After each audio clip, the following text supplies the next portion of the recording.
Velikokrat slišimo, da moramo biti najprej mi prava oseba, da bi se prava oseba lahko pojavila v našem življenju. Ampak kaj to sploh pomeni?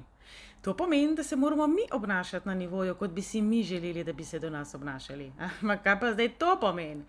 To pomeni, da pričakujemo in zahtevamo, da so ljudje do nas spoštljivi, da določene načine obnašanja ne toleriramo, kar pomeni predvsem, da se tudi mi tako ne obnašamo. Se pravi, ne da imamo dvojna merila in da drugih pričakujemo, da so do nas super sladki, mi smo pa strašno grenki. In ko znamo biti mi sami do sebe, ljubeči, potrpežljivi, obenem pa tudi zahtevni, pa tudi, bom rekla, znamo sami sebi malo za ušesa, kadar to rabimo, takrat bomo v tej energiji, kar ne pomeni, da bomo mi to delali en teden, pa bo potem princ na belem konju oziroma princeska v lotosovem listu kar prišla po pošti. To pomeni, da mogoče druge osebe, ki bi nam to dajala, ne bomo tako zelo potrebovali in pogrešali, ker bomo mi ta prava oseba. Fajn, ne?